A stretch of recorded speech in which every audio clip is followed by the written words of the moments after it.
Bismillahirrahmanirrahim. Assalamualaikum warahmatullahi wabarakatuh. Alhamdulillah. Assalatu wassalamu ala asrafil anbiya wal mursalin wa ala alihi wa sahbihi ajma'in amma ba'du.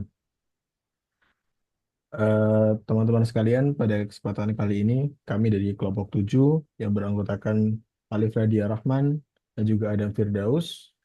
Di sini kami akan menjelaskan eh, untuk materi kelompok ketujuh yakni prinsip-prinsip Islam dalam ekonomi.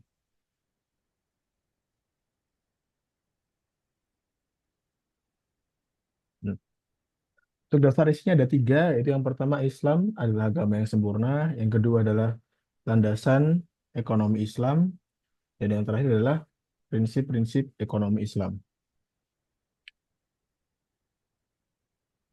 Poin A yang pertama, Islam adalah agama yang sempurna. Secara eksplisit, Al-Quran menegaskan bahwasannya Islam adalah agama yang telah disempurnakan dan diridhoi oleh Allah Subhanahu wa taala sesuai tertera dalam surat Al-Maidah ayat ketiga. Sebagai agama yang menjadi tuntunan bagi kesejahteraan umat manusia di dunia dan di akhirat, dan juga sebagai agama yang sempurna, Islam juga memberi tuntunan dalam hal berekonomi.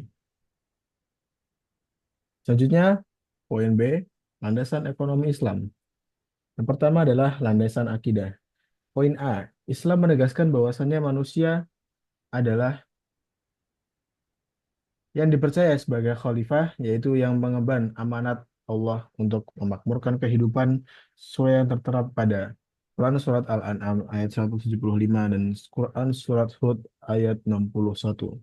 Selanjutnya, bumi, langit, dan alam seisinya ditundukkan kepada manusia sesuai yang tertera pada Surat Luqman ayat 20 dan juga Quran Surat Al-Jasiyah ayat 13 agar manusia dapat melaksanakan fungsi dan kekhalifahannya. Selanjutnya poin C, memanfaatkan potensi alam dan mencari nafkah untuk kebutuhan hidup bukanlah tujuan, tapi hanyalah sarana untuk mencari keridhaan Allah semata, yang sesuai yang tertera pada Quran Surat Al-Kahfi ayat 110. Selanjutnya, harta benda yang dimiliki seseorang tidak akan menimbulkan hak-hak istimewa baginya. Begitu pula sebaliknya, sesuai yang tertera pada Quran Surat Al-Anfal ayat 28 dan juga Quran Surat Al-Fajr ayat 15 sampai dengan 16. Selanjutnya, pemberian hak sebagai penguasa kepada manusia berlaku untuk umum tanpa kekhususan yang berarti bahwa kedudukan manusia di sisi Allah adalah sama. Yang membedakan hanyalah kadar ketakwaannya sesuai yang tertera pada Quran Surat Al-Hujurat ayat 13. 2. Landasan moral. A. Islam mengajarkan bahwa tangan yang memberi lebih baik dari tangan yang meminta, dan menilai bahwa bekerja yang motifnya baik adalah ibadah, tidak menggantungkan pertolongan pada orang lain. Rasulullah bersabda, tidak ada makanan yang dimakan seseorang yang lebih lebih dari yang merupakan hasil kerja tangannya. Dan sungguhnya Nabi Daud itu makan hasil kerja tangannya sendiri. Hadis riwayat Bukhari nomor 1930.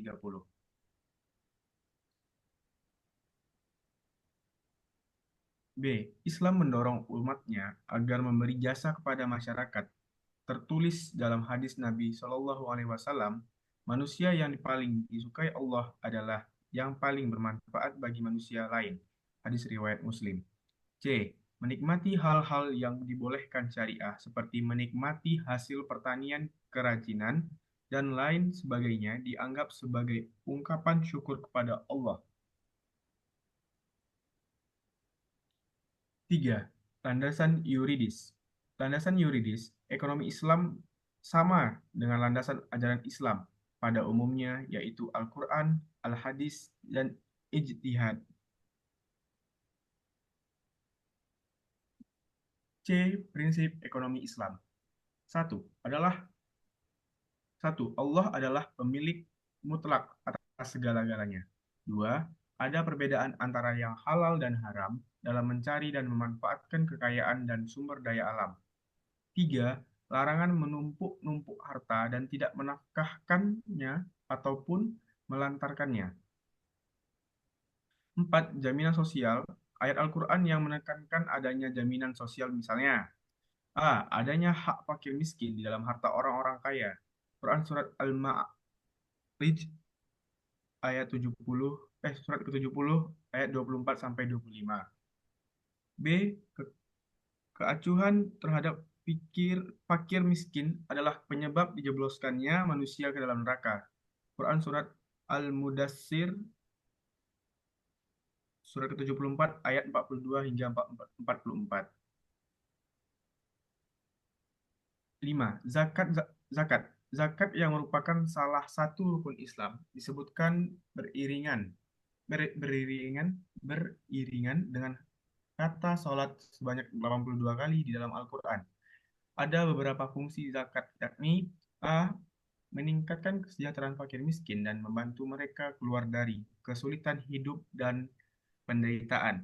B. Memperkokoh ukhuwah Islamiyah. C. Menghilangkan kecemburuan sosial, iri, dengki. 6. Larangan riba. 7. Prinsip keseimbangan. 8. Prinsip pemerataan. 9. Peran pemerintah dan mengatur perekonomian dalam upaya mewujudkan keadilan sosial. Dalam Quran dijelaskan Surat bahwa Al-Hadid dalam ayat kehidupan ke-25. bernegara secara garis besar, ada 4 hal yang harus ditegakkan, yakni Alkitab, neraca, keadilan, besi, atau pertahanan. Terima kasih. Terima kasih. Sekian dari kelompok kami. Assalamualaikum warahmatullahi wabarakatuh. Waalaikumsalam.